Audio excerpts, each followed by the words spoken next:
का वोटर है तो ये जानकारी उनके लिए बहुत बहुत जरूरी है। चुनाव आयोग ने सिर नाम का एक नया अभियान शुरू किया है जो सीधे तौर पर वोट देने के अधिकार से जुड़ा हुआ है। चलिए इसे जरा समझते हैं। देखिए, ये अभियान 2 फेज में होगा। पहला फेज 4 नवंबर 2025 से शुरू होगा, जिसमें बूथ लेवल ऑफिसर्स यानी बीएलओज घर घर आकर वोटर्स की जानकारी को वेरीफाई करेंगे। अब इस पूरी प्रक्रिया का जो आधार है वो बहुत सरल है। 2025 की जो वोटर लिस्ट है उसकी तुलना सीधे सीधे साल 2002 की लिस्ट से की जाएगी और इसी तुलना के आधार पर हर वोटर को ए से लेकर एफ तक 6 अलग अलग कैटेगरीज में बांटा जाएगा। मतलब 2002 की वो लिस्ट ही एक तरह से सब कुछ तय करने वाली है। तो सवाल ये उठता है कि किसी को कौन सी कैटेगरी मिलेगी। इसके लिए ना 2 मुख्य चीजें देखी जाएंगी। पहली, वोटर की उम्र, और दूसरी, 2002 की वोटर लिस्ट में उनके परिवार का नाम है या नहीं। ठीक है, तो सबसे पहले ग्रुप को देखते हैं। ये वो लोग हैं जिनकी उम्र 38 साल या उससे ज्यादा है, यानी जिनका जन्म 1 जुलाई 1987 को या उससे पहले हुआ है। अगर उनका नाम 2002 की लिस्ट में मिल जाता है तो उन्हें रखा जाएगा कैटेगरी ए में, और अगर नाम नहीं मिलता तो उन्हें डाल दिया जाएगा कैटेगरी बी में। एकदम सीधा सा हिसाब है।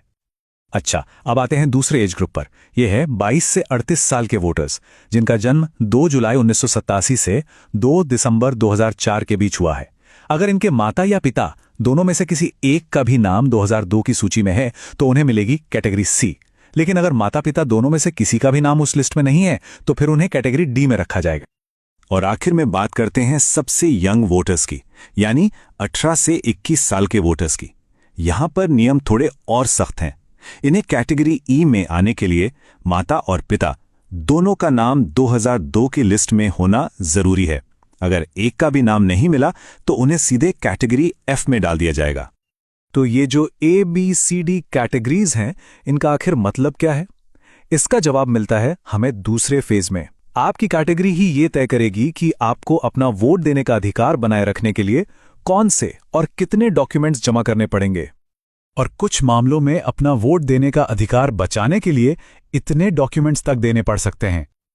चलिए इस टेबल को जरा ध्यान से समझते हैं। अगर कोई कैटेगरी ए में है तो बहुत बढ़िया, उन्हें कोई प्रूफ नहीं देना होगा।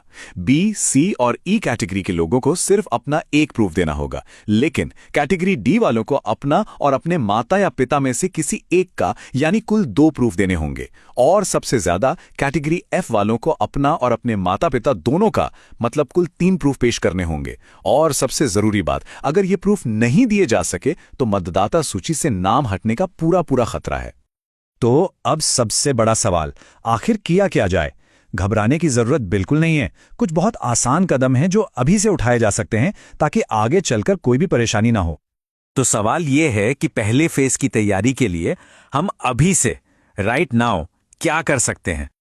देखिए, हमारा लक्ष्य होना चाहिए कि हम सबसे आसान कैटेगरीज ए, सी और ई में आ जाएं। इसके लिए क्या करना होगा? जिनकी उम्र 41 साल से ज्यादा है वो 2002 की लिस्ट से अपना नाम, भाग संख्या और क्रम संख्या ढूंढकर अपने बीएलओ को दे दें।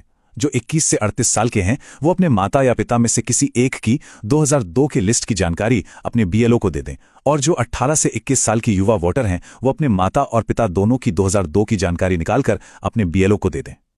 एक बात याद रखिए, अभी से ये थोड़ी सी मेहनत करने का फायदा बहुत बड़ा है। जब पहले फेज में बीएलओ वेरिफिकेशन के लिए आएंगे ना, तो उनके लिए आपको ए, सी या ई जैसी आसान कैटेगरी में डालना बहुत सिंपल हो जाएगा और आप भविष्य की बड़ी मुश्किलों से बच जाएंगे। आखिर में ये सारी मेहनत सिर्फ किसी दस्तावेज के लिए नहीं है। जैसा कि इस गाइड में कहा गया है, ये इसलिए है ताकि हमारा वोट देने का अधिकार बरकरार रहे और हम लोकतंत्र को बचा सकें। तो जागरूक रहिए, अपनी जानकारी तैयार रखिए और इस जरूरी संदेश को दूसरों तक भी जरूर पहुंचाइए।